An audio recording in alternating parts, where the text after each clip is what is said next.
Hey, where did you go? We're running low on drinks. Sorry, Mary, I'm just taking a break because I'm tired. What do you mean tired? You've barely done anything. I've been helping since early this morning. And that's what you're supposed to do.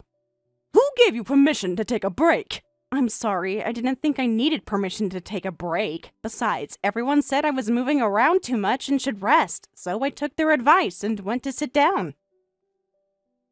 They're just being polite. You shouldn't take advantage of that. I'm not taking advantage. I really need to rest for a moment. I haven't eaten anything either.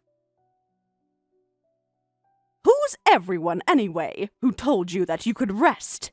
Who? The relatives who are gathered here. Well, they don't make decisions here. I do. I'm the head of this house. But they were just concerned that I've been moving around so much, doing all the cooking and serving. Well, I didn't give permission, so get back here now. You can't even have children, you useless waste of space. The least you can do is move your lazy body and contribute to me. You didn't need to bring that up. Of course I need to bring it up. It's your biggest failure. You're supposed to provide my son with a baby, and you can't even do that. Why do I have to be spoken to like this? Oh, why? I'm just stating facts here. If anything, why are you getting angry? I'm giving valuable advice to a useless person like you. You should be grateful. There's nothing valuable about insulting someone. Insulting? I'm educating you about your place in this family. How can I be grateful for such verbal abuse? What verbal abuse? I'm just telling you to know your place. At a family gathering, it's the daughter-in-law's job to serve everyone else, but I guess this one barely does any work. No, I was working plenty. Define plenty. All I saw was you walking around aimlessly. I've been serving food, cleaning up, helping in the kitchen. Well, I'm saying that's not enough. Then what would be enough? Don't talk back to me, just work. If anything, you're the one who hasn't been working. You've just been sitting there like a queen, acting all high and mighty without lifting a finger. You could help with cleaning away your own plates, you know? What's wrong with that? What do you mean, what's wrong? It's natural for me to give orders. I'm the most important person here. Based on what? Based on everything. Who do you think built this family? Why would you... Listen, I gave birth to 5 children. I built this family. Compare that to you. You can't even have children. You're just a parasitic waste. I really don't know why Tom chose a woman like you. My value isn't determined by having children. Of course it is. What else could you possibly offer? Why would you say such horrible things? Huh? What's horrible about it? Like I said before, I'm just stating facts. Listen, a woman's worth is determined by how many children she bears. If you can't have children, you have no value. You're not being productive at all. Someone like you has no right to talk back to me. That's enough! How dare you talk back to me like that? I'm going to keep these messages as proof of how disrespectful you are. You better stop before I show everyone. I told you to come back, didn't I? Not only can't you have children, but you can't even understand simple words. Ugh, having someone like you as a daughter-in-law is truly the worst. Get back here right now and get down on your knees and apologize for being so lazy. Say, I'm sorry for taking a break when I can't even have children. I'll work hard to be useful to everyone. Please forgive me. Then, maybe I'll consider accepting you as part of this family. I won't apologize for needing rest. Your comfort doesn't matter here. Why do I have to be treated like this? Because you deserve it. You're lucky we even let you in this house. Excuse me? I'm here because Tom and I are married. What? Do you have a problem with what I'm saying? I'm the one that allowed you to get married. Don't forget that. We're doing you a favor by accepting someone worthless like you. Getting down on your knees and begging is the least you can do. If you don't like it, you don't have to stay here. Just get out. Fine, I'll leave. Oh, really? Is that okay with you? Are you actually threatening to leave? You think we need you? I'm not threatening. I'm telling you what I'm going to do. Of course it is. Think about how we feel having to look at trash all the time. Well, you may be trash, but at least you're the self-disposing kind. I'll give you credit for that much. I see. Goodbye. Running away shows exactly what kind of person you are. Yes, goodbye, forever.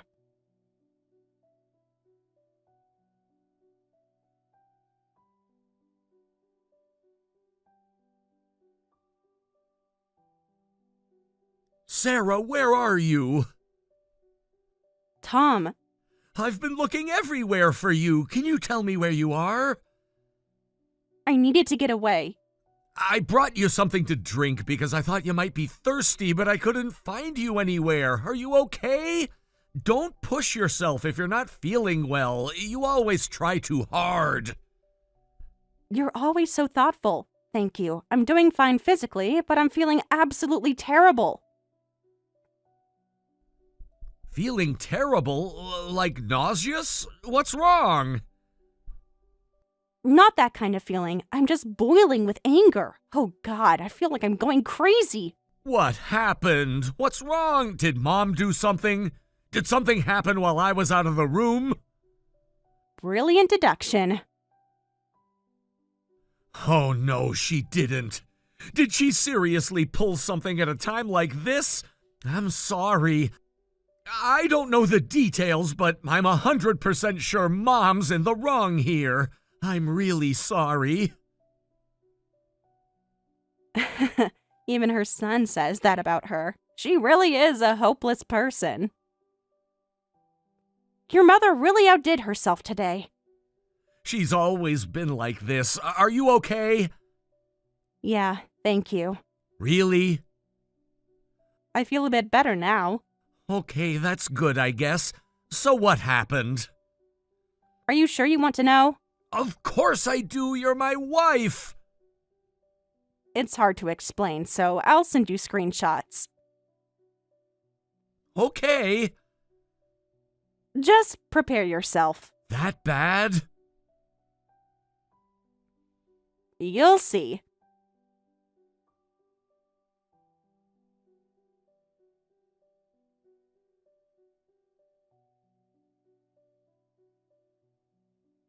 This is...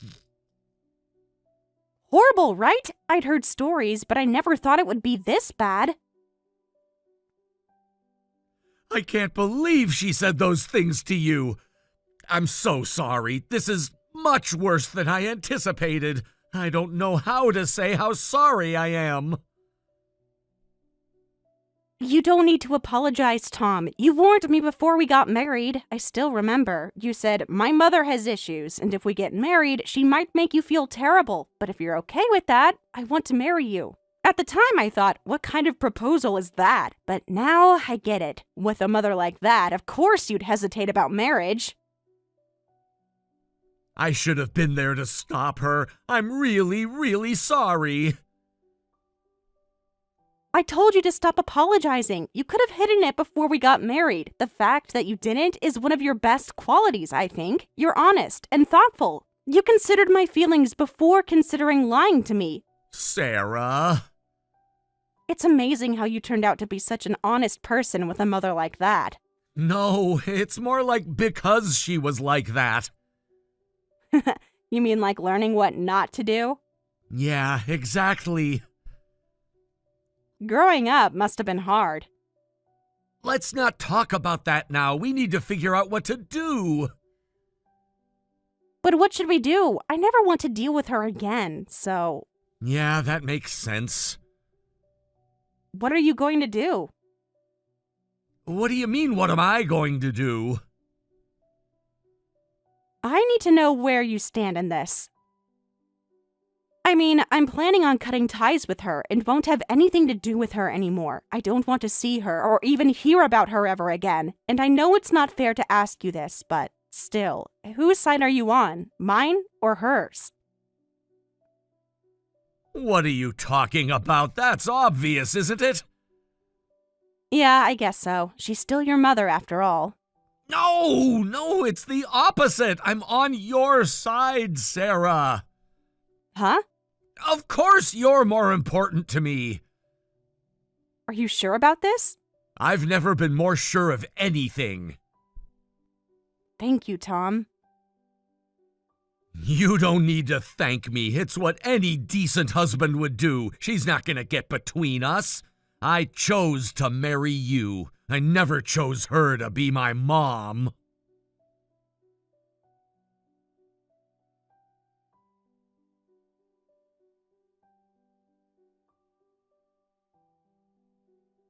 Hey, what's going on? What do you mean? Don't play dumb with me. Nobody sent me any money this month, not one of my sons or daughters. I thought they forgot, so I yelled at them all, but they said they're cutting ties with me. Why is this happening? Oh, that's what you're worried about. Of course that's what I'm worried about. How am I supposed to live? What's going on? Who knows? Maybe it's because of your personality? What? What do you mean because of my personality? Think about how you treat your children. I treat them exactly as they deserve. I mean, you're receiving financial support, but you still yell at the people helping you. Maybe there's a chance that they don't want to help you anymore because of how horrible you've been to them? Don't talk nonsense. I gave birth to them. Sending me money is their basic duty. Of course, they deserve to be yelled at for neglecting that duty. And now they're even talking about cutting family ties. See, that's exactly what I'm talking about. What are you implying? Stop talking in riddles and explain yourself. You know something, don't you? They're all saying nonsense like because you were horrible to Sarah or something. It's not nonsense if it's true. What's hard to understand about that? Oh, maybe you don't understand the word horrible. I guess manners aren't in your dictionary. Watch your tone with me. Of course I understand that much. What I'm asking is why my treatment of a worthless daughter-in-law would be a reason for cutting ties. You're already showing how far gone you are as a person. Don't be ridiculous. What did you do to turn my children against me? What do you mean by horrible anyway? I was just trying to educate a defective daughter-in-law. What's wrong with that? It's scary how you actually believe that. Well, simply put, it's because you kicked me out. Oh, that. You remember now? Well, you essentially disowned me, right? Disowned? So what if I did? You weren't even family to begin with. You can't even have children. You're worthless. I was being kind by trying to use you as a maid and to make you useful, but you had the nerve to actually leave when I told you to work harder. We don't need trash like you. Yes, exactly that. Huh? You really don't see the problem here, do you? If I've been kicked out, I'm not your family or even an in-law. Then I have no connection to the other relatives either, right? So there's no reason for me to provide any financial help. Financial help? What are you talking about? What financial help? Don't tell me you were trying to extort money from my family. You really are a parasite. No, it's the other way around. Huh? The other way around? Think carefully about who's been supporting who. I was the one helping all your relatives financially. What? That's impossible. Why is that impossible? Whether you believe it or not, it's the truth. You're lying. You must be lying. Stop lying. Someone like you couldn't possibly be in a position to help others. Based on what evidence? Why are you so sure about that? Do you really need me to spell it out? Why? Because you're a worthless, defective failure. Someone like you giving financial help? Don't make me laugh. Let me ask you something. Well, regardless of what you say, didn't you know I run my own company? What? Running your own company? You? Oh, come to think of it, Tom might have mentioned something like that. See? That can't be true. But that must have been some silly joke. How could someone like you manage a company? Your prejudice is showing again. I should be the one asking, why do you look down on me so much? Because it's obvious. Why? Because you're worthless and can't even have children. How could someone like that run a company? That has nothing to do with it. Besides, it's not that I can't have children, it's just that right now is a crucial time for the company, and I don't have time for pregnancy, childbirth, and childcare. Tom and I discussed it, and we're deliberately avoiding pregnancy for now. You're lying. You must be lying. Then, is it true? You were really helping? That's what I've been telling you. This is humiliating. How pathetic. Having to rely on a complete stranger's help to survive. That's rich coming from you. I don't think you're in any position to say that. You're living off your children's support payments, aren't you? That's different. Like I said, children sending money to their parents is their natural duty. Well, actually, I was the one supporting most of your lifestyle. Do you have anything to say about that? Ugh. No clever comeback? And everyone else is trying their best. Even with such a huge burden like you to carry, they're all working so hard. What? Me? A burden? Yes, a burden. You. Obviously, I'm talking about you. What? Need me to spell it out? You criticize everything your children do. You only drag them down and get in their way. Yet you sit there acting high and mighty, demanding things in return. You're a textbook toxic parent. Nothing but a burden. Why do I have to be spoken to like this? I'm just stating facts, unlike you. You have no right. That's ridiculous. Why wasn't I told about any of this in the first place? Isn't it obvious? Because your children don't trust you. That's not true. What, me not trusted by my children? That's impossible. Look at the evidence. I find it amazing that you can think that way. I mean, they've literally cut ties with you, haven't they? This is all your fault.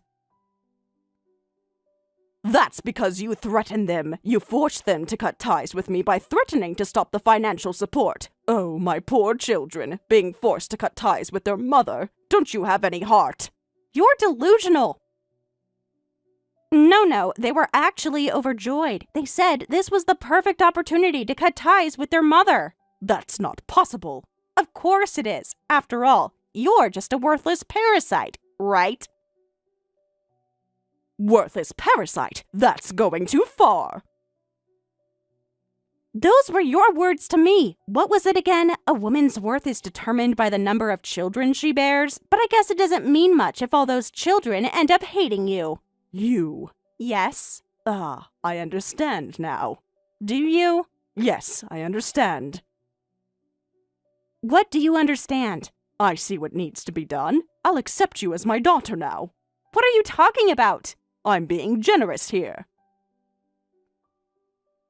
I admit I might have jumped to conclusions. I'll acknowledge that. So let's put this all behind us. You need to contact all of my children and tell them to resume sending me money. Oh, wait, no. I could just get it directly from you. Actually, getting it from both would be better. After all the emotional damage I've suffered, that's only fair, right?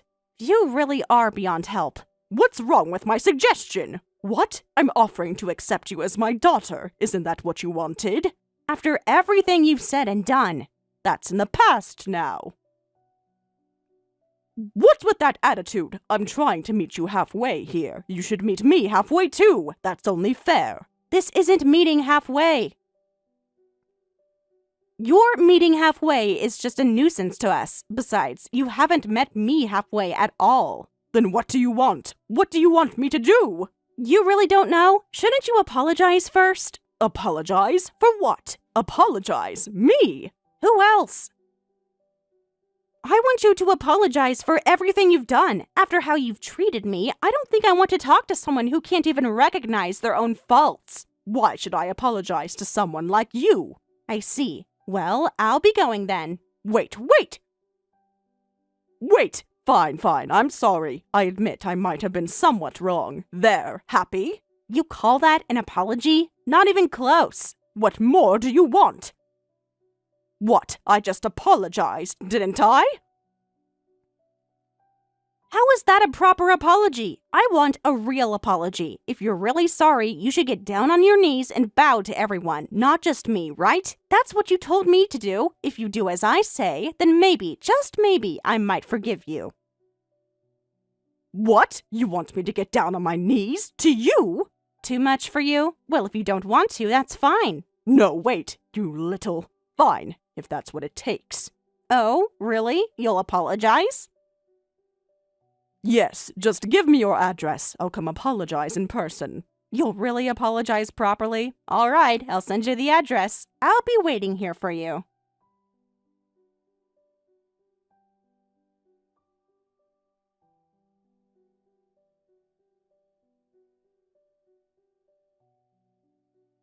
Ha ha ha ha! How's that? Now you know what happens when you make me angry! What are you talking about? What's wrong with you? You're awfully excited. Huh? What's with that attitude? Are you not home, even though you said you'd be waiting? How disappointing. I suppose you were lying about accepting my apology. Well, I was lying about apologizing too. You'll be shocked when you get back. At the state of your house, that is. No, I'm actually at home right now. What did you do? What? Then you must have noticed. I trashed the place with all my might, as if I'd ever get down on my knees in front of the likes of you. I haven't noticed anything. What exactly did you do? What do you mean, what? You can see it, can't you? I scattered garbage all over the yard, broke the windows, threw dog poop I found on the street at your door. I also wrecked your car and destroyed all those expensive-looking bonsai trees in the corner of the garden. By the way, what a weird hobby, keeping bonsai trees. There must be some mistake. Bonsai trees? I don't grow any of those. Besides, we live in an apartment building. We don't even have a yard. Huh? What are you saying? Oh, did you maybe go to the wrong house? Did you check the address carefully? Because that's not my place. Don't be ridiculous. That's impossible. I went to the exact address you sent. Oh no! What? What is it? I'm sorry. I must have sent you the wrong address. What do you mean, the wrong address? What? Then whose house is this? This is bad. Oh, wow. This is bad, Mary. That house belongs to the boss of the Smith family. You know, the mob boss of the local gang. What? The Smith family? You're lying. You mean a crime syndicate? Are you saying that this is a gangster's house? You sent me the address to a mob boss's house, and I spent all this time and energy wrecking it? Yikes! You really did it this time, Mary. There's no coming back from this. You better get away quick. You. Did you deliberately? Did I what? This was your plan. You deliberately gave me the wrong address, didn't you? And a mobster's house at that. You sent me here knowing that I would get caught at this house by some dangerous people. That's quite an accusation. You said you were coming to apologize, right? Nobody would expect you to come and vandalize the place. How could I have known that you would do something so criminal? You planned this. Don't mess with me. But seriously, are you going to be okay? Those kinds of dangerous people usually have security cameras everywhere. Even if no one was home, they probably caught everything you did on camera. They might be looking for you right now. Help me! Do something about this! Why should I help someone who just vandalized property? Because you caused this. This happened because of you. It's all your fault. Do something! I didn't tell you to vandalize anything. By any logic, this is entirely your fault, from start to finish. I mean, I knew you were trash, but I didn't expect you to be the self-disposing kind. I'll give you credit for that much. Huh? What did you say? Goodbye, Mary. Forever.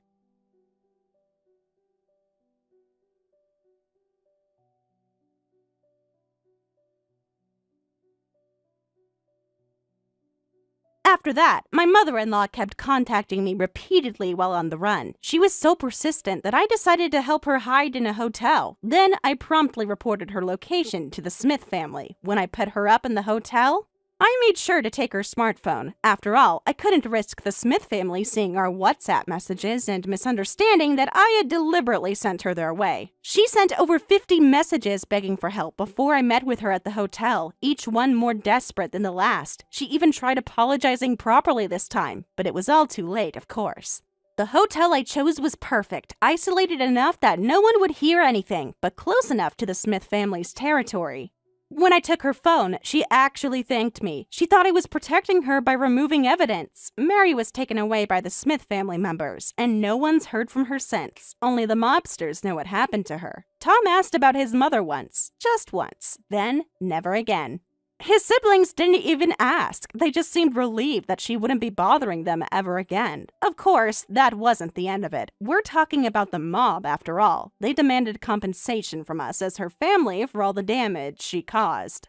She went on more of a rampage than I expected, so the compensation amount was much higher than I anticipated. The Smith family was actually quite professional about it. They itemized everything she destroyed. Those bonsai trees she mentioned, apparently they were hundreds of years old, and the car she damaged, apparently it was a limited edition collector's item. But you know what? That's fine.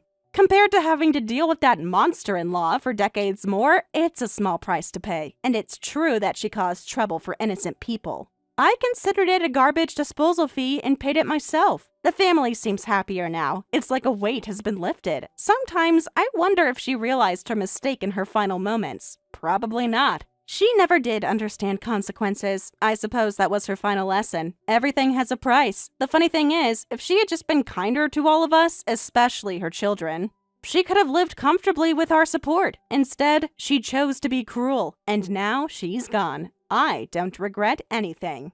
Are you running your own bar right now, Shelby? It's a bit strange for a woman to have her own bar she manages, right? Could this be one of those girl bar type places where only women are hired to attract more men in? I wouldn't be upset with you or anything for doing something like that, but I just never saw you as the person who would start business doing that. Tina? It's been a while. You're right, I have my own bar that I'm managing. It's a bar where I like to serve up more sports bar type foods, while also keeping the cocktails and such a bit more classy. So please, don't think of it as anything sexual like that, alright? I'm actually putting almost all my time into the place right now, and I have a lot of dignity in the place I've created. Oh? Well, the next time we have a class reunion, I'll make sure we throw it there. This will be for all our class from back in the day, so I can start asking all of them if they'd like to come. It's been a while since all of us have seen one another, so I think it'd be a great idea and loads of fun. That's all fine, but having that many people showing up to my bar might not actually work. Especially since I haven't talked to most of the people from back in school for so long now, and a lot of them might have moved away. We'd also have to work on reaching out to every single person from our class that is still close to us, and then work on actually getting my bar set up for all of them to come and party here. I have a lot of tables, but maybe not as many as we need. You can leave all of that to me. I'll make sure everything is all ready for the reunion. And hey, you know about how I'm a pretty popular girl, right? So I'm sure everyone will know about the reunion soon enough. And I won't even have to go through the troubles of inviting each and every person. I just want you to do what you do there at that bar and get the food and drinks ready for us. Are you sure? Isn't that going to be a lot of work for you then? Maybe ask a couple of your closer friends to come and help you out? I guess I could do that. Well then, let me see if Gavin would like to come and help me out. What? Didn't you used to like Gavin a lot back when we were all in high school? I'm sure you'll love being able to see him again if he comes to the reunion. Come on now, Tina. I told you back then I was never really that into him. Gavin and I were just casual friends, nothing more. And back in those days, I happened to have another man that I was really in love with. I'm sure you knew that yourself too, so please stop it with this whole thing again. Sure. Well, all of that was years ago now, so don't feel like I hold anything against you for it, all right? I'm sure that you are much more mature now, and that there won't be anything going on between us anymore, right? Of course, back then I was really up in arms about you, thinking that you were a complete witch, but that was only because you knew that I liked him, but continued to hang out with him all the time. But here's the thing. I wasn't around him because I liked him like that. I was around him all the time because he became a good friend of mine and happened to hang out with a guy I had been crushing on. The fact that Gavin didn't want to go out with you when you confessed to him is a completely different story, all right? It has nothing to do with me, and you should know that by now. So can we stop talking about it and get back to planning things for the reunion you want to have? I know all about it, Shelby. About your games behind the scenes. Gavin and I were doing so well together before you came along. And the reason he ended up saying no to me must have been because of something you did. And I think that you did had made him like you more than me. And that's not something I took lightly back in those days. I get that him and I were pretty close to one another then. But the only reason him and I ever really became friends is because back then I had a crush on his buddy Brett. And so I was always around Gavin while around Brett. I was aware that you had a crush on Gavin at the time and didn't mean to keep him away from you. Was I ever trying to push you away from him? No. Did I ever at any point say that I was going out with him then? No. So just leave it be already. There we go. So you were with Gavin all the time even though I wanted him. You really are the worst of the worst. If you saw that I wanted him to be my boyfriend, then why be around him all the time, taking his eyes off of me? I told you it wasn't like that. I never made any moves for Gavin. Why don't you go and ask him about it if you're so concerned still? I'm sure he'd be more than happy to tell you what happened back then and why he never said yes to you. What? So you're telling me you never knew you were taking him away from me? Well, that just means you're a complete witch then. So it's confirmed. You are a terrible person and shouldn't be able to get away with that. I don't think you're even listening to me. Well, all of that is in the past now, right? And we no longer have anything against one another anymore from then. So let's get back on track and think about having this class reunion at your bar. When I've gone out and asked everyone, I'll give you an update of the head count. All right. Thank you. You were really stressing me out there for a second, so I hope you're honest about not holding anything against me anymore.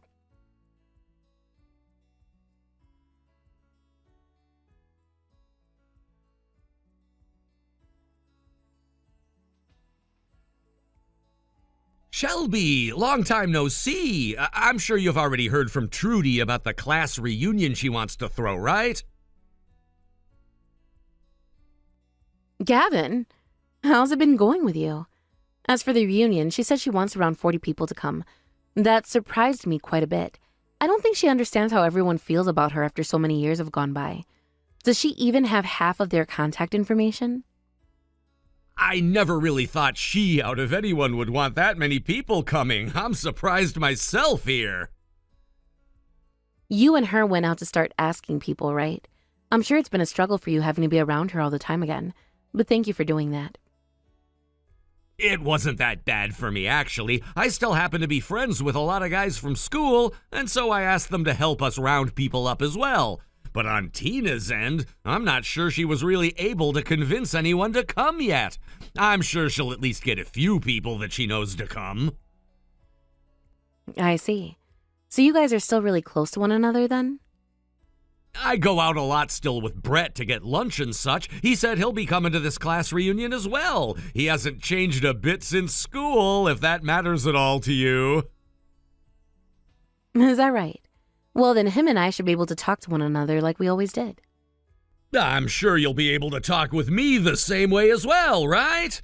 To be honest, I'm still really sorry about what happened back then. I can tell I was still a child then, and I'm glad I'm finally grown up now. The whole reason you and Brett were never able to be a thing is all my fault, right? Would you stop that? That's all in the past now, all right? I don't blame you for any of what went on then. But right as you were about to start talking to Brett about your feelings, I got confessed to by Trudy, and I let it happen right there in front of you both. I feel so selfish for doing that to you. I'm so sorry, Shelby. I told you to not apologize for that. I myself never thought something like that would happen right then. You and her had always been a bit strange with one another, but I'm thankful you always stuck around me and Brett while having to deal with Tina. But actually, back then I was kind of into the both of you at the same time. Had I not let what happened happen, then maybe you and Brett would have been able to date. That's how I felt about that situation ever since. Huh? Really? Wait, I never knew that you had feelings for me as well. Are you all right? If something like that gets out, you might be making Brett pretty upset with you. Well, that was all a long time ago, right? We're both able to talk about things like that while laughing. He's even told me that he's really looking forward to seeing you at the event. Wow. I'm a little bit nervous now. I'm really looking forward to seeing him myself. I hope you're looking forward to seeing me as well, though. Of course, I'm excited to see you too. You and I haven't really talked in ages, so it'll be nice to see how you've been and catch up. I'll make sure to make up some extra special foods for you then as well. I hope you'll enjoy all of it. Wait, you work at that Spanish restaurant right now? Are you working part-time there or something? What are you talking about? I thought that this class reunion was going to have to be taking place at my bar that I run. Since I'm the one running it, Tina said it would be easier to have an event there since I can make the place private for the day. Huh? But the restaurant that Tina sent me a link to where she reserved course dinners is at a Spanish restaurant. What's going on here? That idiot. I see what's going on here now. She told me that she had nothing against me now, but that's not true at all.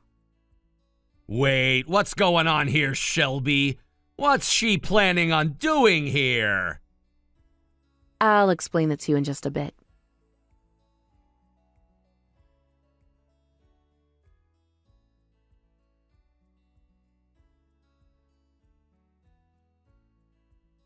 Oh, this is not good. I'm going to be late. I'm going to be late. I'm sure that everyone is already there and ready to party, right? I'm sure right now you're freaking out, right? Oh, hi, Tina. I was just thinking about sending you a message about this. I'm glad you thought the same thing. I'm sure you're freaking out over the fact that nobody's come to your bar yet, right? Well, that's because I'm going to have to cancel that reservation I had there for 40 people. I actually really hate your freaking guts still, so I wanted to make sure to take down your bar in one swift move. So that's why nobody has even shown up yet. But we're all here having a great time right now. Thank you for getting me all these people to come and enjoy my bar's drinks and cooking. Today, I think I might make enough in profits to be able to take all of next month off. What? What are you talking about? I knew about your plans to try and hurt me, so I made sure to make a solution of that right away before the day of the reunion. So that's why the only person that's going to be left in pain is you, Tina. All of the people you and Gavin invited have all shown up to my bar and are having a great time. Huh? There's no way that's the case. I already went ahead and told everyone that even would be nice taking place at this Italian restaurant that I booked. I have a reservation there for 40 people to get course dinners served to them tonight. That's what I heard. But after talking to everyone myself about what's happened, they all understood the situation and decided to come to my bar instead. What did you say? I'm surprised everyone is just as friendly with me as I remember. All I had to do was talk to a few of them, and the news of what you were up to spread like wildfire. I really didn't have to do a whole lot to get them to come here. Gavin even came and helped me out, and the transition was so smooth. Gavin went and helped you out as well? Are you telling me even now you and him are still a thing? Come on, Tina. I've already told you so many times now that him and I were never a thing. Him and I have always been close friends, and so even now him and I were able to talk to one another like friends. And well, as we were talking a little while back, he mentioned something that made me realize what you were up to. Gavin realized that you had still not grown up and chose to come and help me instead. So, in other words, you're saying that Gavin now thinks of me as a bad person? I'm thinking that everyone at this reunion now thinks of you as a bad person, or at least worse than you were back in high school. You're like the same old schoolgirl that you were years ago, never maturing and staying the exact same way. I sort of feel bad for you for never being able to grow out of your old kid's clothing. Well, if you've not been told this already, holding on to your past like that and trying to hurt me still is not something that will treat you well in your adult years. Why the hell is this happening? The fact that Gavin has gone to your side in this manner means that he's definitely your boyfriend. I'm sure you both have been together ever since school and never broke up. So now you think you can mess with me because I was never able to be with him? You're a jerk, you absolute witch. No. Are you ever going to listen to anything anyone ever says to you? You were the one planning to mess with me first by making this reservation at my bar and then canceling it last minute. The only person here who has been a witch is you. And it's not just Gavin that's on my side, but everyone else from school. No freaking way. Why did you even figure out about my plan? I bet you hated the idea of me being able to throw a reunion with the help of Gavin and did something to win him over to you again. I've been fooled for the last time. Come on. You are not listening to me, Trudy. He was the one to contact me first about all of this. And him and I would never have anything together because he's already married now. He never had any plans of making things happen with you either. Huh? Gavin? He's married currently? Yes, he's both married and has kids of his own now. That means no matter what you expected to happen, he wasn't going to do anything with you. And actually, he kind of hates you still, especially now. This is straight up lie. Gavin and I used to always be so close to one another in school. And when him and I were getting people to come to the reunion, we both worked so well together as a couple. He was so happy to be with me inviting all those people. There it is. You are too far lost in this dream world of yours. Gavin just happens to be a nice guy and wanted to help you set up the class reunion. That's all. He happens to have a lot of friends from school still, so he thought it would help you out a lot having him around. None of his help had anything to do with him wanting to take things further with you or anything. That's just what you want to keep believing, right? He would never say that he hates me like you've said. But right now, Gavin is standing right next to me. He has been looking at my phone while I text you, and he's been laughing about it. What? You're lying. What does Gavin really think of me then?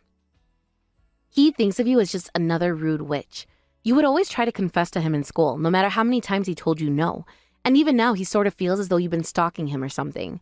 I think he really does not care for you at all, Tina, so just let him go. He would never say something like that about me. But he's been saying that about you right now. But if you'd really want to hear it from him, then why don't you just talk to him? I have no reason to really know about any of this since it's between you both. I don't care about who you're into or about who you think likes you back. I have a life of my own, and I've always have had one. And it's never revolved around you trying to get with Gavin. No way. He's really thought of me like that then? I always thought that him and I were so close to one another, but you have ended up getting in the way of us once again, causing the love that we had for each other to die out. No, I have not. I just happen to hang out with Gavin a lot as a friend, and it was only because I happen to really like his friend Brett a lot. And even if he did start to like me or me him, I'm sure we would rather just be friends than anything else. So whatever you think's been happening between us has never actually been true. But look, you got in the way of him and I. You made him look away from me and towards you. That's why he ended up liking you over me and wanting to hang out with you more and more. God, this is so stupid. I only ever started to hang out with Gavin because I like Brett, and I never did anything else to make him like me any. He was well aware that you liked him, but he had other things going on that kept him away from you. So please, stop thinking of things like that. But in the end, he never went out with me. Because of you, my love for him was never cared for. That had nothing to do with me. Rather, it was all because you made him hate you. So stop blaming people for your lack of being a good person, all right? It's childish. Also, you happen to be hated by a lot of people in school. All of the girls in our class hated you, right? Well, a lot of the guys started to see that and were wondering why people didn't like you. What? A lot of the other girls in our class hated me. It's just because I was the most cutest girl in our grade, right? No, they hated you because you excused everything you did to others by being cute and innocent. You were the type of girl that would put others down just to make yourself look better and then turn around and act like you never did anything hurtful. That's why you barely had any friends back then, right? I never did that. Well, can't we use what you tried doing to me this time as an example of that? You wanted to make me feel terrible, all so that you could be happy and feel as though you came out on top. You really love laughing in other people's faces when they are in a painful situation, don't you? You really had to lie through your teeth last time when you said you didn't hold anything against me anymore. I know that. Wait, about this place, the restaurant that I reserved for everyone. They are telling me I can't cancel the reservation anymore. So can you have everyone move over to this restaurant and come join me? You have no right to be asking me something like that now. You thought after what you did, I'd just be nice to you again? You wanted to destroy my bar, didn't you? I get that, but I'm over it now. They just gave me the bill for the 40 people they're expecting to serve soon. I can't pay for all of this. So the only thing I can do now is have you send all of them over to this place for the reunion. That's not happening. Most of them won't even come where you were to ask them right now. Nobody here is going to help take responsibility for something you did to yourself.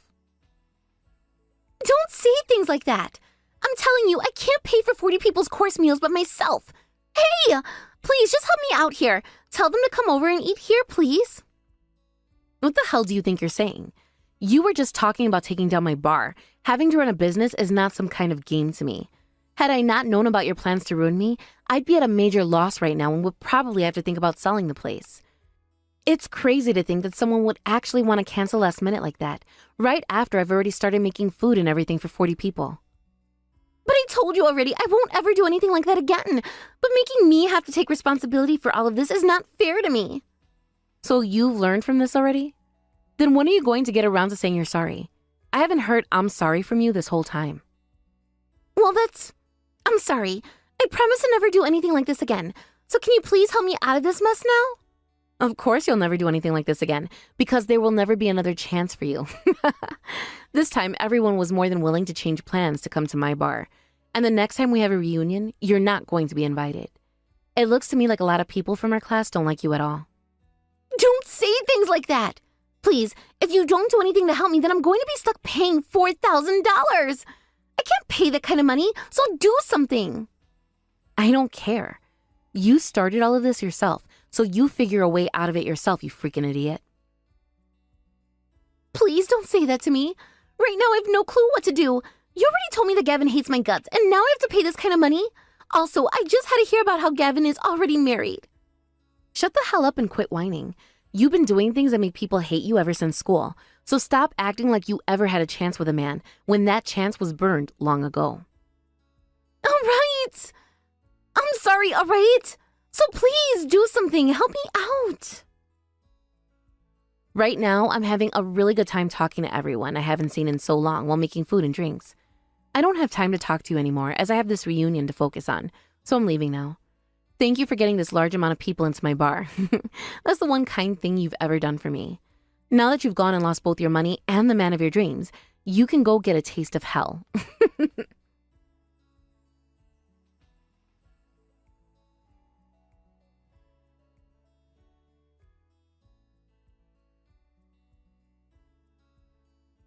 After that, I completely blocked Tina's phone number and ensured she couldn't contact me anymore.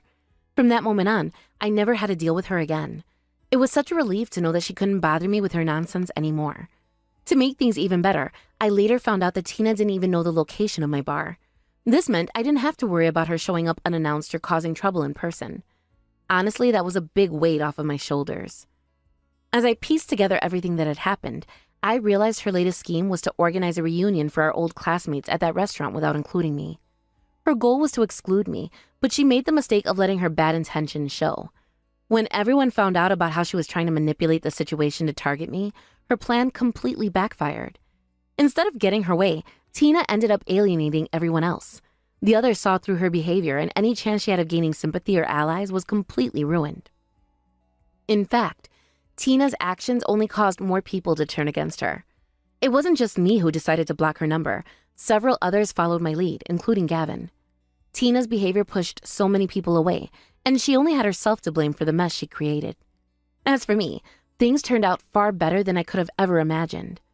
During the reunion, I reconnected with Brett, and we ended up talking for hours. Even after the reunion officially ended and I started cleaning up the bar, Brett stayed with me. We talked late into the night, sharing stories and catching up on everything we had missed over the years. That conversation felt so natural and meaningful, and it was the beginning of something truly special. Not long after that night, Brett and I made a big decision. We decided to get married.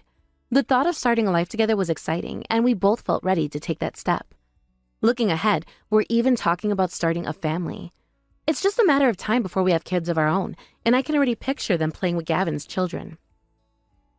It's amazing how life can take unexpected turns, and I feel so lucky to have found happiness amidst all the drama Tina had tried to create. Speaking of Tina, her downfall was both inevitable and honestly well-deserved. After her failed attempt to exclude me from the reunion, she ended up facing an entirely different kind of disaster. The restaurant where she hosted the event sent her a bill for $4,000. Tina, being Tina, tried to get out of paying it. Instead of handling the situation responsibly, she attempted to run out of the restaurant without settling the bill. Unfortunately for her, the staff at the restaurant had already anticipated her move. They noticed her suspicious behavior and called the police before she even made her escape attempt. So when Tina tried to dash out the door, 2 officers were already waiting for her. They quickly grabbed her and brought her back inside, making it clear that she couldn't just walk away from her financial obligations. At that point, Tina was given a choice: either pay the $4,000 bill immediately or spend the night in jail and face legal action. Realizing she had no way out, she reluctantly pulled out her credit card and paid the full amount. That moment must have been humiliating for her, but it was also a consequence of her own actions. The fallout from that night was severe for Tina. Not only did she lose a significant amount of money, but her reputation also took a major hit. Everyone from school knew what had happened, and any remaining goodwill she might have had was completely gone. People saw her for who she truly was: someone who schemed, manipulated, and ultimately brought destruction upon herself. Now, Tina faces the daunting task of trying to recover from the financial mess she created. It will likely take her years to pay off the debt from that night. On top of that, she has to live with the knowledge that her former classmates genuinely dislike her. Tina always seemed desperate for validation and attention, but her actions only served to push people further away. To be fair, everything that happened to Tina was the result of her own choices. She brought this on herself, and I can't find it in me to feel sorry for her. She wanted to cause trouble for me, but instead she ended up sabotaging her own life. The irony of it all isn't lost on me, and I think it's safe to say her downfall was a form of poetic justice. Looking back, I hope Tina has learned something from all of this. Maybe she'll think twice before trying to manipulate or hurt others in the future. Then again, knowing Tina, it's hard to say if she'll truly change. Regardless, her drama is no longer my problem. As for me, I'm focusing on the positives in my life. Reconnecting with Brett was a blessing, and I'm excited about the future we're building together. The drama with Tina feels like a distant memory now, and I'm more than happy to leave it in the past where it belongs. In the end, life has a funny way of working out. Tina tried to bring me down, but instead she ended up exposing her true colors to everyone. Meanwhile, I found happiness and love in the process. If there's one thing I've learned from all of this, it's that karma has a way of balancing things out. Tina's actions caught up with her, and she's paying the price, literally and figuratively. So here's to moving forward and leaving all the negativity behind. Tina can deal with the consequences of her choices, and I'll continue focusing on the people and experiences that truly matter. Life is too short to waste on drama and bitterness. All I can do is hope Tina finally realizes that too. But if she doesn't, well, that's her problem, not mine. Thank you for watching and listening. We hope you enjoyed the video. Don't forget to like this video and subscribe. Also, feel free to leave a comment about what you thought of the story. We look forward to seeing you at the next story.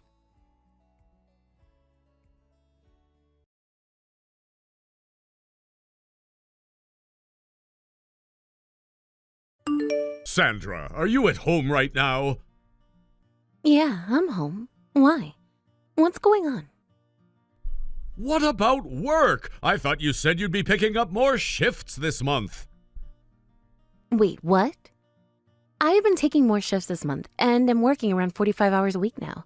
And as for today, my shift is already over. I'm just at home watching some anime now, trying to relax.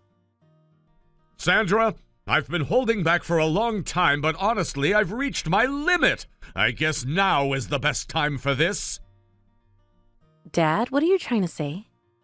Ever since you failed your high school entrance exams, I've been watching and waiting, hoping you'd turn things around. I thought you'd figure something out, that you'd find a way to do something meaningful with your life. But all I've seen is you spending your days doing part-time jobs and lazing around the house. That's not true. And look at your brother Sage. He's been studying hard and now he's attending medical school. Yeah, I know. So while your younger brother is pursuing a future as a doctor, you, as his older sister, are nothing but a complete failure. Don't say it like that. That's so harsh. I'm doing my part. I've been working part-time jobs and making sure I contribute financially to the household.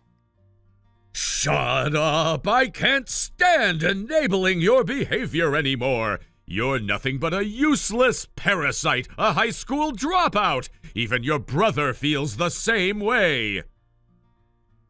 What? That's ridiculous. There's no way Sage would say something like that.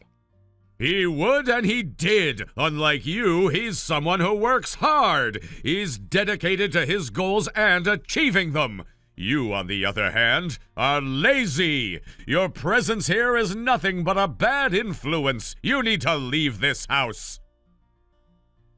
Is that how Mom feels too? I haven't talked to her about it yet, but I know she must feel the same. She works so hard every day to support Sage. She's been paying his tuition, over $200,000 already. She works tirelessly to make sure he has everything he needs. Our entire family is working hard for Sage's future. And you? What are you doing? I've been trying to help too. I want to support Sage however I can. Don't lie! What could someone like you, a high school dropout with no prospects, possibly do to help? I mean, if it's about the tuition, Mom is the one who's paying for it. You haven't contributed anything, so I don't think you have the right to criticize me. Don't talk back to me! I've had enough of your excuses! Pack your things and get out of this house! Wait, you can't just tell me to leave out of nowhere. Where am I supposed to go? Finding a place to live isn't something I can do overnight. Then start looking now! Get ready to leave! If you're not out within a month, I'll make sure you're kicked out myself! This is insane.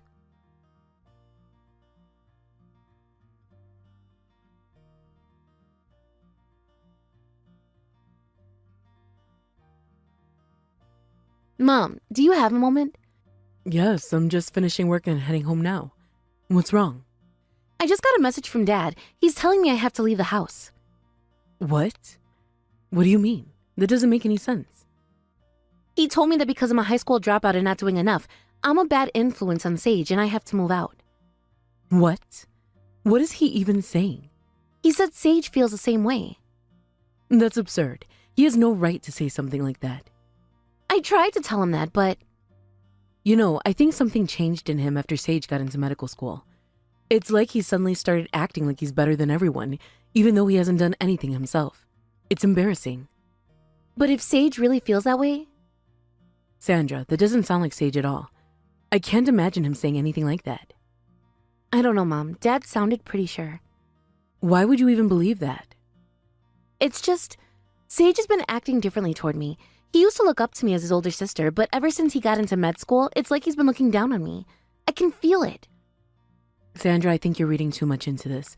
Sage wouldn't think that way about you. Maybe, but if it's true, then maybe I really should leave. No, you don't have to do that. If anything, we should confront them together. No, Mom, that's not necessary. There's no need to bring it up. But... I'll talk to save myself. If it turns out that Dad was right and Sage really does think I'm a burden, then I'll leave. Sandra, you don't have to go that far. It's okay, Mom. If leaving means everyone else will be happier, then it's the right thing to do. I just wanted to let you know ahead of time. If I do leave, I'll need your help finding a place. If that's what you really want, I won't stop you. But I can't say I agree with any of this. Thank you. Just come home soon, okay? We can talk about it more then. I will. Let's figure this out together.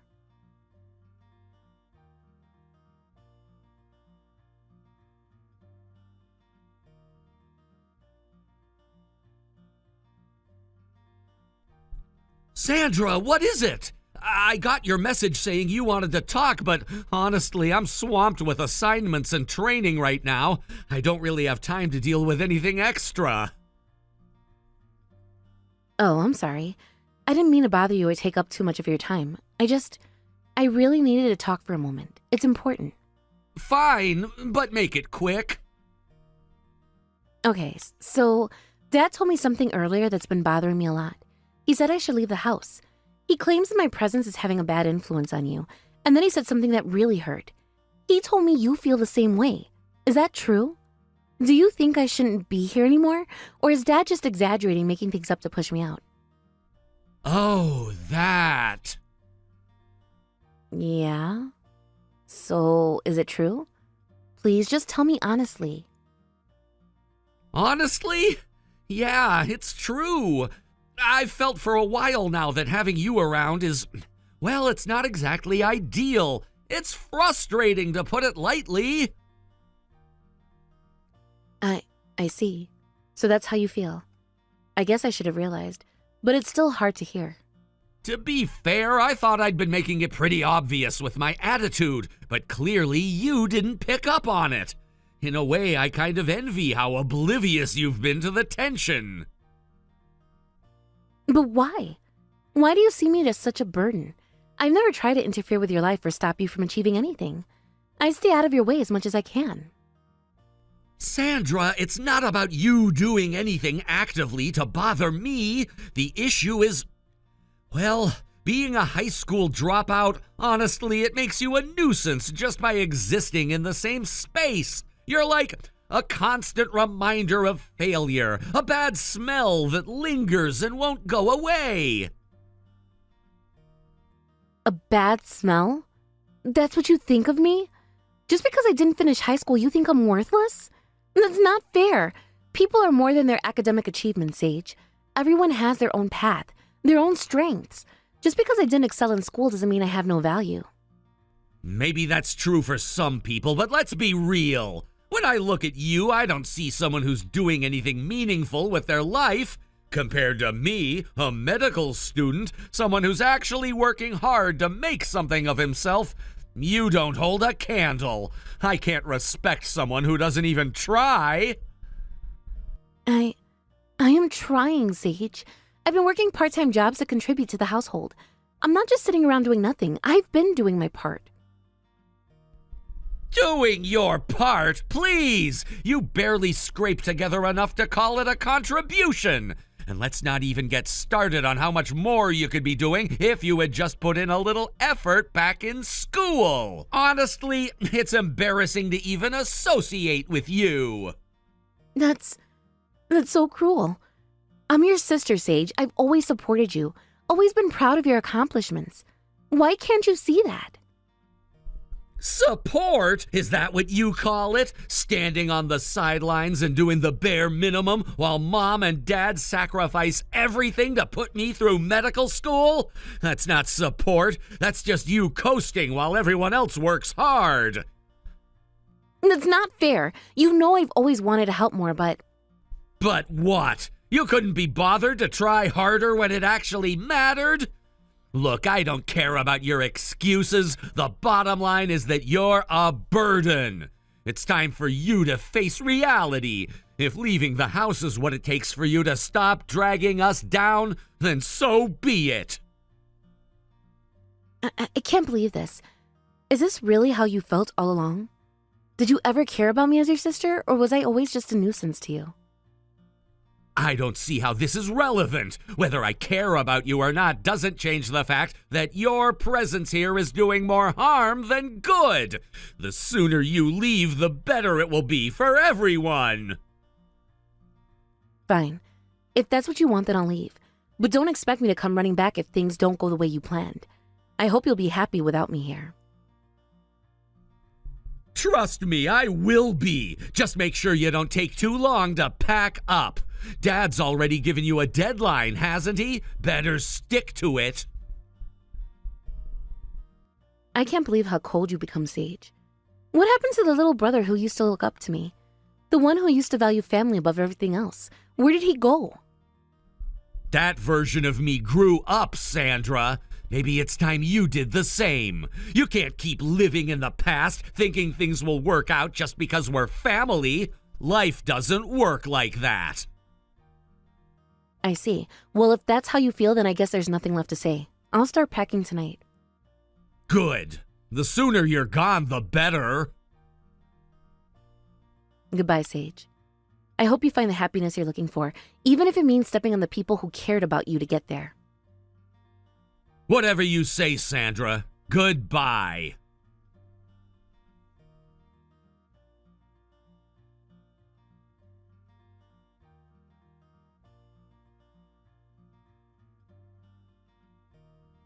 Father, I'm leaving the house now. Honestly, I can't believe it. You've been here for a whole month already. Just get out of my house already. Yeah, I got it. Don't worry. And just so you know, I never want to see you again. I don't want you to have anything to do with Sage either. Don't go near him. Oh, is that so? Well, then I guess it's settled. We're officially done with each other. That's right. Don't ever contact me again, or I swear you won't be allowed near my life anymore. You don't have to tell me twice. I'm more than happy to comply.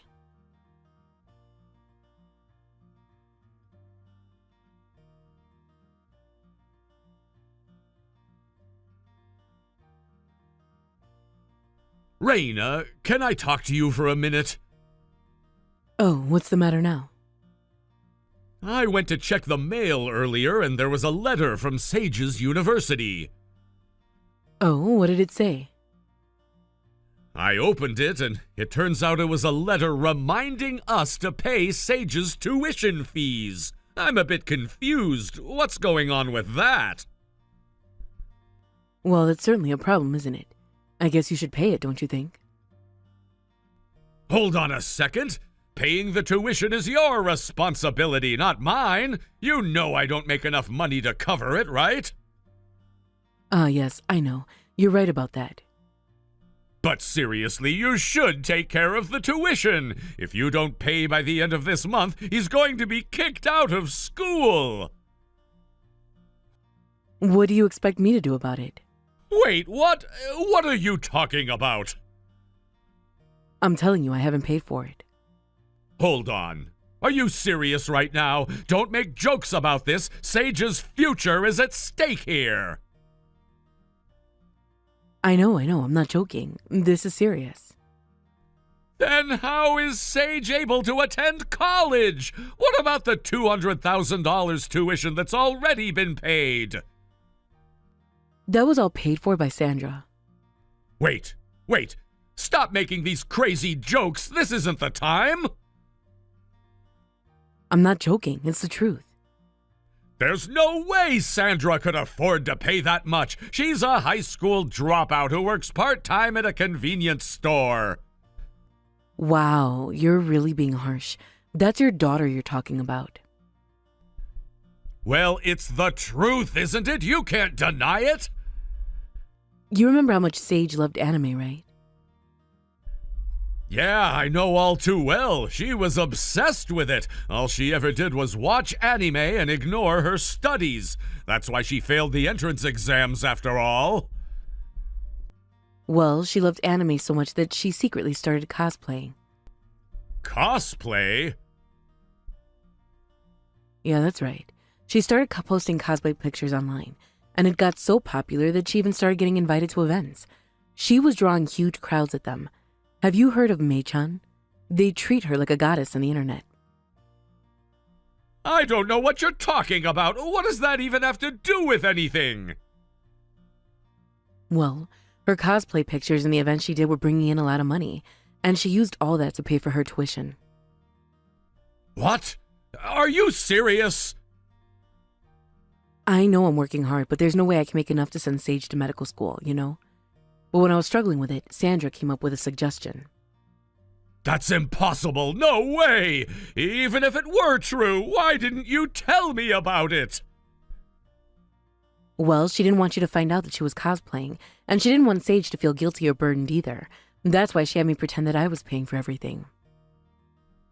But she worked part-time at a convenience store. She wasn't making that much.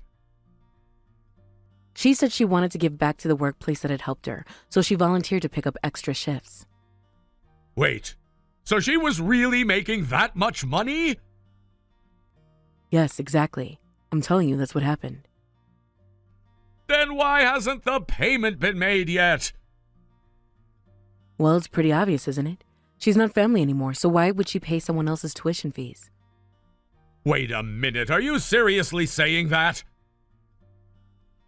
Well, since you kicked Sandra out, I guess it's your responsibility to pay the tuition, don't you think? What do you mean by that? I didn't kick Sandra out just for Sage's sake. Well, if you kick Sandra out for Sage's sake, then it's your job to take care of the tuition, right? No, that's not what I meant at all. Well, I'm telling you, I can't pay it. It's not going to happen. So don't bother asking me. So you don't care what happens to your own son, huh? Oh, and just so you know, I'm leaving this house too. The divorce papers are on the living room table. What? What do you mean by that? I mean, I've had enough of you two. I can't stand living with you anymore. I'm done. No, you can't be serious. You can't just do that. From now on, you two can live together happily. I'm done. Goodbye.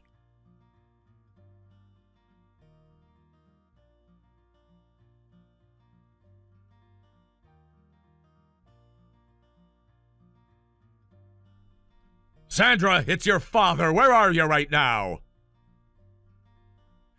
Father? I don't have a father. Hey, this isn't the time to be talking about that. This is an emergency. Well, it's because you and I should be estranged. We're not family anymore, remember? I was wrong, okay? What? Wait, you're taking back what you said earlier? You're saying that you were wrong about that? I misunderstood everything. I take it all back. So, what do you want from me now? I heard from your mother that you've been paying for Sage's tuition fees. Is that true? You've been helping him without saying anything to anyone? Oh, you heard about that, did you? Yes, I did. You've been secretly helping us out with that. I'm really grateful. Thank you. And I'm so sorry for the way I treated you, for how I made fun of you before. I should have never done that. It's all right, I'm not angry anymore. You don't need to apologize. I knew you'd understand, but wow, it's amazing how much you're making from cosplay. You've always been a beautiful person, so I guess it makes sense that you're doing well. I wouldn't say it's because of my looks. Honestly, I think I've just been lucky. And I'm here now because so many people have supported me along the way. I've had help from so many people who believed in me.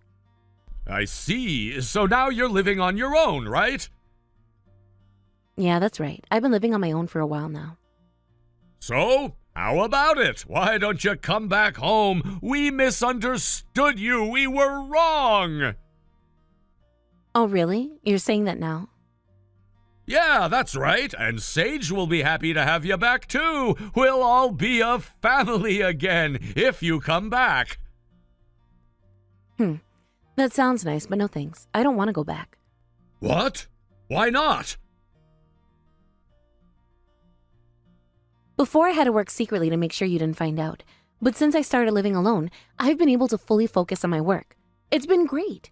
I've got all my costumes at home. And I started streaming on YouTube too. Because of that, I've been able to gain more recognition, and now I'm getting more job opportunities. The environment I'm in now is the best for my work. I'm in a place where I can do what I love and focus on my career. So no, I won't go back to your house. I get it. You're doing something you love and you're succeeding at it. I'm proud of you for that, and I want to support you. I really do. Whatever you want to do, I'll back you up as much as I can. Even if you say that, it's not enough for me. And you know, don't you think families should live together? Should be there for each other? Yeah, I think that's how it should be. Families should stick together. So you agree with me, right? But didn't you call me a parasite and throw me out? You treated me like that, and now you want me to come back? Just like that? No, listen, I misunderstood everything back then. I thought you were just a high school dropout, living as a part-timer, not doing anything serious. That's why I said that. But I was wrong. I now realize how wrong I was. So you really thought I was just a useless high school dropout? That I wasn't worth anything? Yes, I really thought that, and I'm so sorry for that now.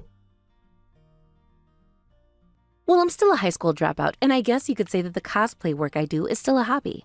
So, your original idea of me wasn't entirely wrong. But things are different now. I've grown and changed. And I'm not going to let anyone make me feel less than what I am anymore. You know, I can't believe you're saying that. You've really impressed me. You're doing well, and I respect that, but... Wait, are you saying that you only respect me now because I'm making money? Is that it? No, it's not just about the money. You've worked hard, and that's what I respect. So now you want me to pay for Sage's education, don't you? Is that why you're acting so nice to me now? Well, yeah, I'm asking you to help him. You're his sister, and you've got the means to help. Please, don't ruin his future because of this. He's got so much potential. Don't let it all go to waste. You're right, I want to help, but I'm not responsible for Sage's life anymore. He's your son, not mine. You want me to fix everything for him, but I'm not going to do that. I don't care what happens to him anymore, because honestly, he's not my problem. He's not my responsibility anymore. I've got enough of my own to worry about. You really think I can just say sorry and make everything okay again? Do you really think you can make up for all that by just saying sorry and fixing things with one gesture? Huh? Do you have any idea how much it hurt me when you told me we were estranged? It wasn't just a little thing. You said it like it was nothing, but it cuts deep. Don't just try to laugh it off or brush it aside like it doesn't matter. It matters a lot to me. I know! I really am sorry, and I promise I'll do everything I can to make up for it. I will, really! No, I don't want to hear your empty promises. Stay away from me and Mom. That's the only way you can start making things right. Don't come near us ever again. You're not in contact with your mother, are you? Actually, yes, I've been talking to her. She's living with me now, by the way. So you're living with her now? And you want me to sign divorce papers? Yes, exactly. If you feel any guilt or regret for what you did to me, the best thing you can do is sign the divorce papers and send them over. That's the only thing I really want from you. And don't ever contact us again after that. I don't want to have anything to do with you anymore. But what about Sage? Don't you care about him at all? I'm done. I'm not getting involved in your family issues anymore. If you care about Sage, it's your responsibility to take care of him. But I'm out of this. Don't try to pull me back in.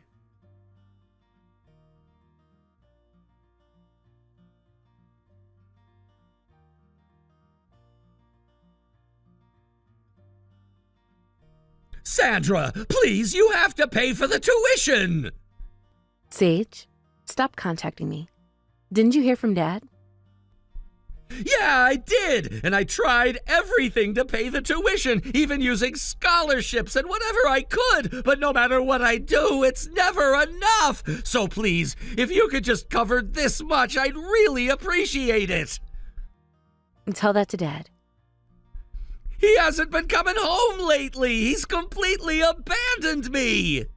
That man, I can't believe him.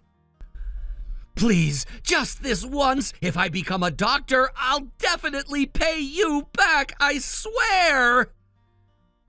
No, I can't do that. I don't want to. Sandra, why not? The thing is, I'm against you becoming a doctor. Huh? I don't want someone with an elitist mindset, someone who thinks middle school dropouts like me have no worth becoming a doctor. I wouldn't want to trust my life to someone like that. But I admit I went too far when I said that. The fact that you even think like that means you don't deserve to be a doctor. But I'll change my way of thinking, I swear! I promise you that! Also, I can't forgive you for how you treated Mom. That's not true! So when you decided to get a divorce, did you contact Mom at all? I couldn't even think about it. I was so caught up in everything else. Fine. I love Mom, and I won't forgive anyone who insults her no matter what. Why are you so intense about that? You know, when I failed the high school entrance exam, I felt completely crushed. I thought I was a hopeless person. I was really hard on myself. But Mom, she loved me for who I was. Even when I felt like I was worthless, she always told me that there was something special about me, something only I could do. She told me to find that thing and enjoy life, that I should find my own path and that she would always support me. It was because of her love and encouragement that I was able to shift my mindset and eventually discover cosplay as a way to express myself. To me, Mom is the greatest benefactor in my life, the person who helped me see the value in myself. And now you're acting like she doesn't matter, like she can be discarded. How could you say those things about her? How could you treat her like that? I'm sorry, okay? I was wrong, I admit that, but please, come back to our house with Mom. I'm struggling here doing all the housework by myself. It's tough, I'm overwhelmed and exhausted, and it's not easy to manage everything on my own. I need help. I don't care what happens to you. You've become this elite now, right? You should be able to do everything on your own. You don't need anyone. Not me, not Mom. You'll just figure everything out by yourself. Just stop involving us in your life. Just stop reaching out to me. We're done. Sandra, wait, please! I'm not your sister anymore. I'm not a part of your life. not a part of your family. My only family is Mom. You're not welcome to come back into our lives. You've already hurt us too much. Don't try to twist things and expect me to just forget everything you've done. I won't. Sandra, please, I just wanted help!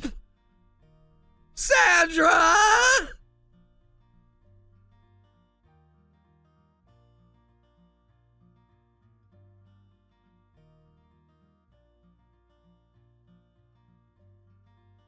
Mom, did you hear from Sage earlier? Ah, yes. About the tuition fees. Yeah, I told him clearly that I can't help. I'm sorry. I should have raised them better and made sure they turned out more responsible. Mom, it's not your fault. You've always been there for me and Sage, paying attention to both of us, trying your best. It's not your fault that Sage grew up the way he did without learning anything. Well, I appreciate you saying that. I'm just happy you've grown up to be such a fine person. You're my pride and joy. And you're the best mom to me. I'm really grateful for everything you've done.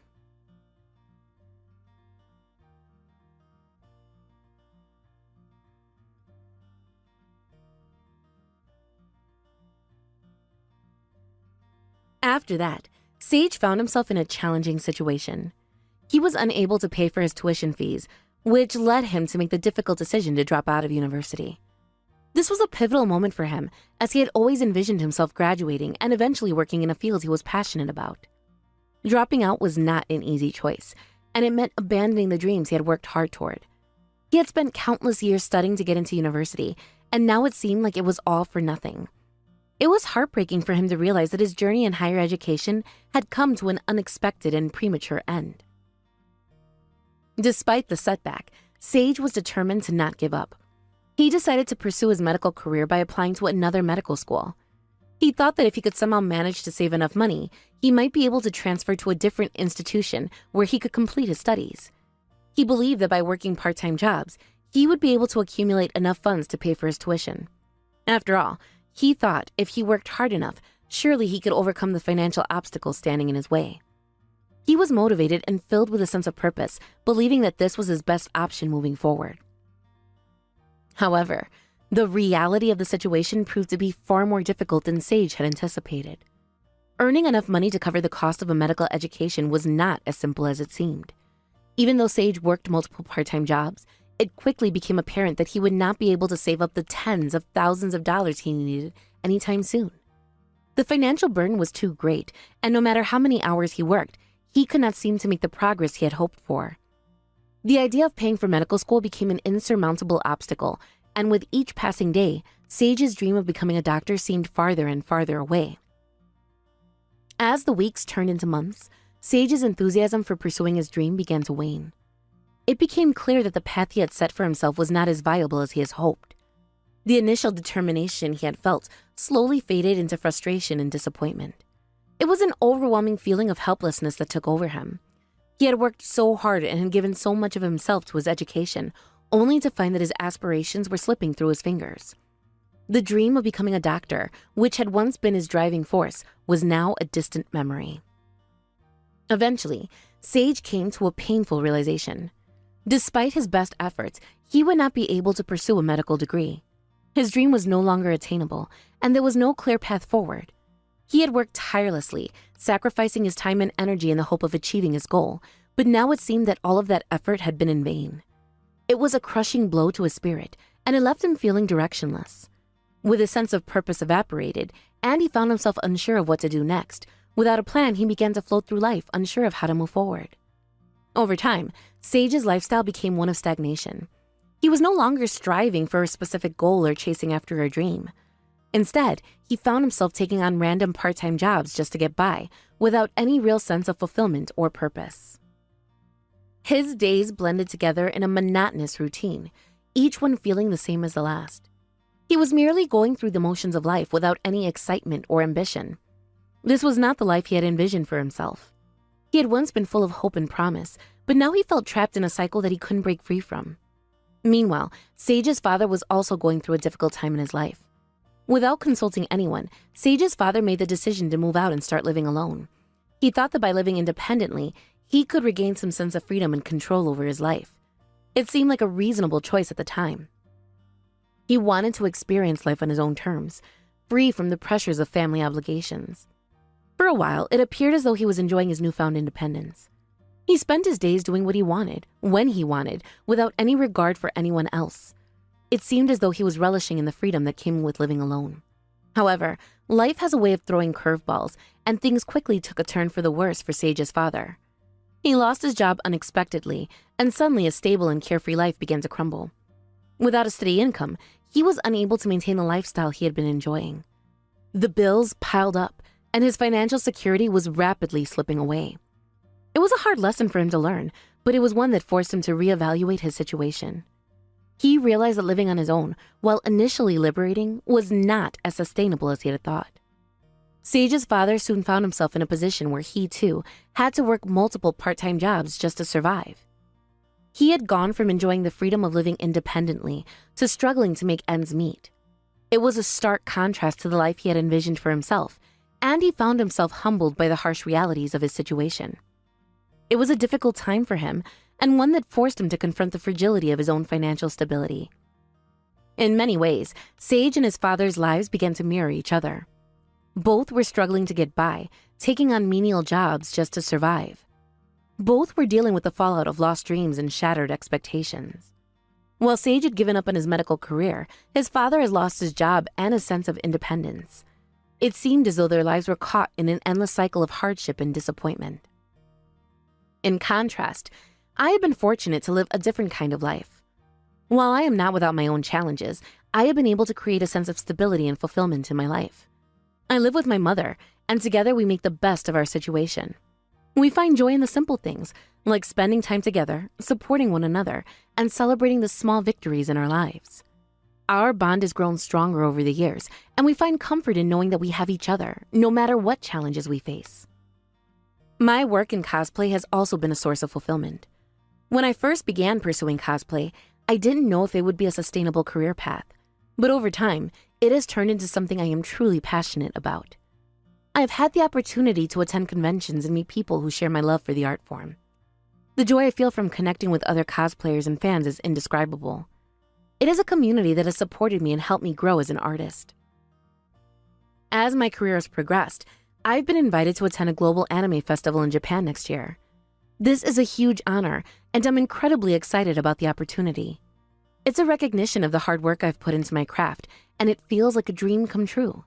The chance to showcase my work on an international stage is something I've always aspired to, and now it's finally happening.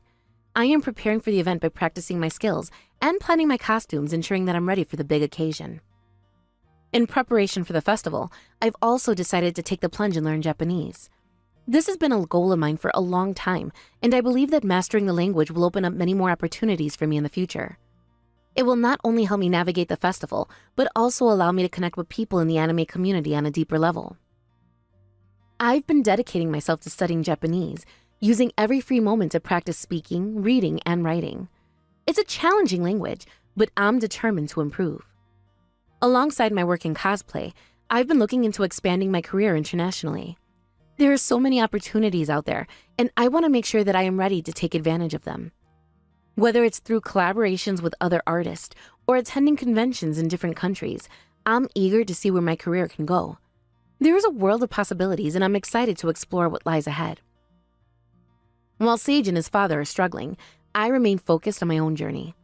Life has not always been easy, and I know that there will be challenges ahead, but I am confident in my ability to overcome them. The lessons I've learned along the way have made me stronger, and I am determined to continue working toward my goals. Sage and his father's experiences remind me of the importance of resilience. Life can be unpredictable, and things don't always go as planned, but it's how we respond to those setbacks that defines us. If we continue to push forward, to learn from our mistakes, and to keep working toward our goals, we can create the future we want. As I look ahead to the future, I feel optimistic. I know that there will be more obstacles to overcome, but I am ready to face them. The path I've taken has not always been easy, but it has been worth it. The journey is far from over, and I'm excited to see where it takes me. While the challenges faced by Sage and his father have left them in a difficult situation, their journey has also been a poignant reminder of how fragile stability can be. The loss of a job or a dream can cause life to spiral in unexpected directions, and both for Sage and his father, the reality of their circumstances forced them to rethink what truly matters. At times, it may feel like life is nothing but a series of disappointments, but it is in those moments that people often find their true strength. For Sage, the collapse of his aspirations could have marked the end of his story, but instead it was the beginning of his transformation. He had the choice to let his failures define him, or he could rise above them and search for a new purpose. Although the road to recovery is never easy, it is possible. The resilience required to keep moving forward in the face of adversity is something that Sage will undoubtedly carry with him for the rest of his life. It's not always about achieving success in the first try. It's about learning from setbacks and growing stronger with each experience. This is something Sage will come to realize in time as he continues to face the reality of his life and strives to build a better future. While it might not be the path he originally envisioned, it is a path that holds the potential for growth, discovery, and new opportunities. Sage's father, too, has learned valuable lessons from his own struggles. His decision to live independently and enjoy the freedom that came with it seemed like the right choice at the time, but when his job was taken away, the illusion of independence faded, leaving him in a vulnerable position. The experience taught him that self-reliance is important, but it is equally important to remain grounded and aware of life's uncertainties. For Sage's father, the lessons learned during this period of hardship will shape the way he approaches the future, and perhaps guide him toward a more stable and fulfilling life. Thank you for watching and listening. We hope you enjoyed the video. Don't forget to like this video and subscribe. Also, feel free to leave a comment about what you thought of the story. We look forward to seeing you at the next story.